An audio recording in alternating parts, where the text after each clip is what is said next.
ग्रहण के 15 दिन सावधान और ग्रहण लगने वाला है। हालांकि भारत में न तो सूतक मान्य और न ही ग्रहण का असर होगा, लेकिन फिर भी सूर्य एक है, आपको रहना है सावधान। 15 दिन सावधान क्यों रहना है, कहां कहां असर हो रहा है, इसी सब पर हम चर्चा कर रहे हैं।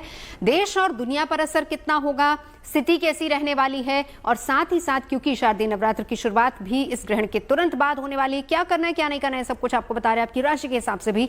दिवाकर जी, आपके पास आते हुए पहली 3 राशियों का जिक्र हम कर चुके हैं, अगली 3 राशियों की बात करेंगे। जरा बता दीजिए उनको अगर सावधानी बरतनी है तो क्या करना है।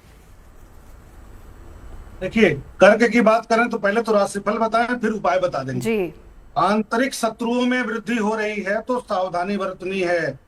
घर, गाड़ी, वाहन, जायदाद का सुख बढ़ेगा इनको। पद, प्रतिष्ठा, सम्मान में वृद्धि हो रही है। व्यवसाय में उन्नति हो रही है। आय के नए साधन बन रहे हैं। पराक्रम, पुरुषार्थ बढ़ रहा है। वाणी की तीव्रता में वृद्धि हो रही है, इसमें नियंत्रण में रखना बहुत जरूरी है। पारिवारिक खर्च में वृद्धि हो रही है, लेकिन धन संग्रह भी इसी बीच में इनका बढ़ेगा। समस्याओं से निपटारा पाने के लिए भगवान गणेश जी को हरा पान का पत्ता चढ़ा दें और दुर्वा चढ़ा दें तो, और चढ़ाते रहे रेगुलर, तो इनका संग्रह बढ़ेगा, धन संग्रह बढ़ जाएगा। सिंह की बात अगर हम करते हैं तो कॉन्फिडेंस बढ़ेगा, पुरुषार्थ बढ़ेगा, कार्यों में वृद्धि होगी, पारिवारिक कार्य बढ़ेगा। रियल एस्टेट, कंस्ट्रक्शन, ट्रांसपोर्टेशन के क्षेत्र में अच्छी उपलब्धि इनको मिलती हुई दिखाई देगी। वाणी की तीव्रता बढ़ सकती है। आंखों की समस्या बढ़ सकती है। सिर की समस्या भी थोड़ा सा चिंताजनक होगा, चोट लग सकता है या मानसिक द्वंद्व की स्थिति आ सकती है।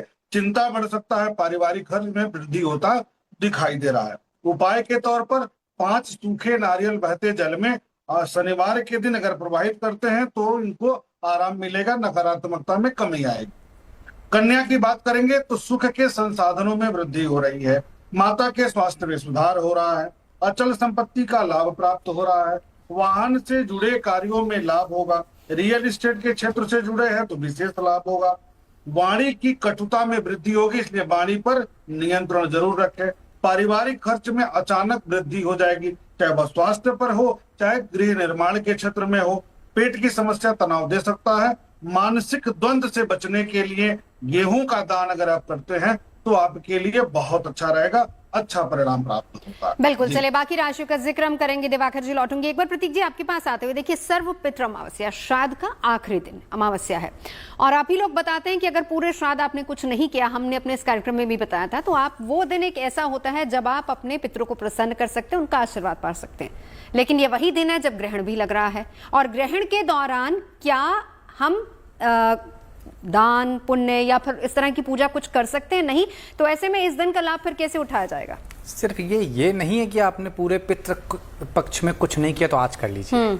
इसका एक और महत्व है, अगर आपको पितरों की तिथि नहीं पता है कि वो अष्टमी में नहीं रहे, दशमी में नहीं रहे, तो सर्व पितृ अमावस्या में आप सारे पितरों का, पर बाबा से भी जो आगे हैं, जिनका आपने जस्ट नाम सुना है या बस जानते हैं फोटो है, उन सब का तर्पण कर सकते हैं। अब सबसे इम्पॉर्टेंट बात यहाँ पे नवजोत जी, हर बार पितृपक्ष 16 दिन का होता है, इस बार पितृपक्ष भी 15 दिन का है, तो पितरों का आशीर्वाद भी कम ही मिल रहा है एक दिन, और उस पर ये करेला वो भी नीम चढ़ा, खास तौर से 2 ग्रहण, तो निश्चित तौर पर स्थिति अच्छी नहीं। सूर्य ग्रहण का पड़ना सर्वपितृ अमावस्या के दिन अच्छा नहीं कहा जा सकता, इसलिए मैं कह रहा हूं ग्रहण तो एक तरफ है ही है, आप सब लोग पूजा पाठ करें। अब आपका अगला प्रश्न था क्या करें भाई, तो ग्रहण लग रहा है सूर्य को, तो सूर्य की पूजा, सूर्याष्टकम, सूर्य आदित्य हृदय स्तोत्र, इन 2 में से एक का पाठ करते रहें इस दौरान।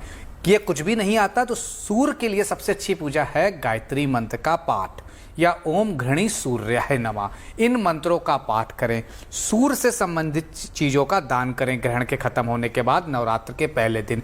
वो होगी गेहूं का दान कर दें, गुड़ का दान कर दें, ब्राह्मणों को दान कर दें, पिता के नए वस्त्र खरीद लाएं, पितृ अमावस्या के दिन किसी बाहरी व्यक्ति को भी पिता सम्मान दें और अपने पिता को भी दें। ये सारी चीजें करी जा सकती हैं। लेकिन प्रतीक जी, जो मैं यहाँ पर स्पेसिफिकली आपसे जानना चाह रही हूँ, बहुत से लोगों के मन में ये भी रहता है ना कि जो ग्रहण का दिन होता है, हालांकि सूतक काल के दौरान ही कुछ सावधानियां बरती जाती है, भारत में सूतक काल तो मान्य नहीं है, लेकिन मान के लोग चलते हैं। कृष्णा जी भी यही बता रही थी, वान्या जी भी बता रही कि स्पेशली जो प्रेग्नेंट लेडीज है उनको सावधानी बरतनी है। तो जो ग्रहण का दिन है वही अमावस्या का भी उस दिन है।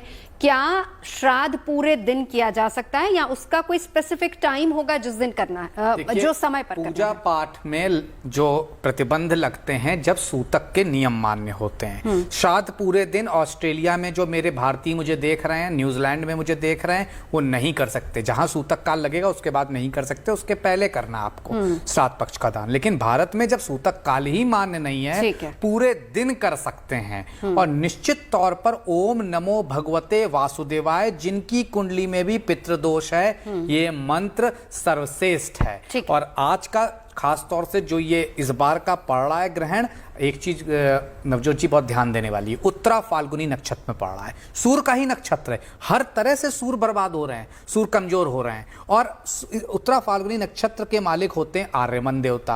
आर्यमन है स्थिरता के प्रतीक, आनंद के प्रतीक। इन्हीं सब में कहीं ना कहीं दिक्कतें आएंगी और ग्रहण यही सब लाता है। तो आने वाला एक पखवाड़ा 15 दिन देश दुनिया सबको संभाल के रहना हो। ठीक है, उपाय बताएंगे आपको। एक बार वान्या जी आपके पास आते हुए, ये भी जैसे प्रतीक जी ही बता रहे हैं, इसी यहीं से आप कंटिन्यू कीजिएगा कि जो दान करना है वो आप अगले दिन ग्रहण के बाद कर सकते हैं, और जो समय सुबह 3:30-4 बजे के आसपास पड़ रहा है। नॉर्मली लोग जब नवरात्र की शुरुआत करते हैं, हमारे यहाँ ऐसा ही होता है कि सुबह सुबह अर्ली मॉर्निंग पूजा होती है।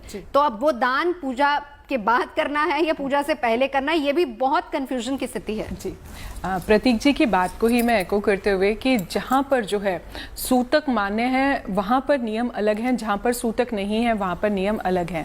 आप जो है सूर्य के जो भी दान होते हैं वो अर्ली मॉर्निंग ही होते हैं, क्योंकि वो ही सूर्यदेव का समय होता है।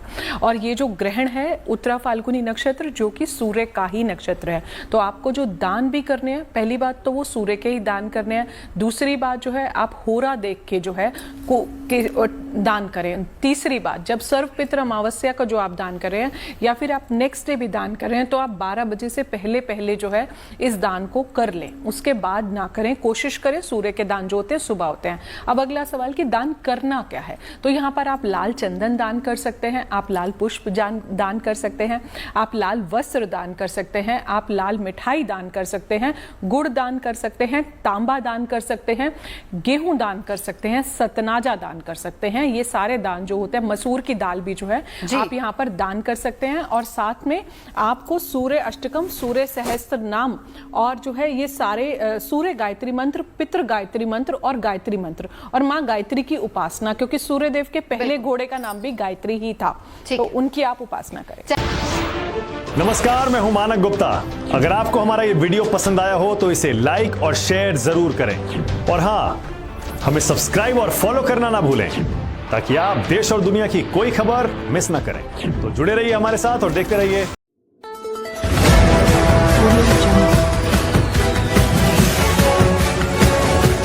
MP लाइव टीवी आपको रखे अपडेट, सच जो हम आपको बताएंगे। ऐसी ही तमाम खबरों से अपडेट रहने के लिए MP live TV news channel को सब्सक्राइब करना ना भूले।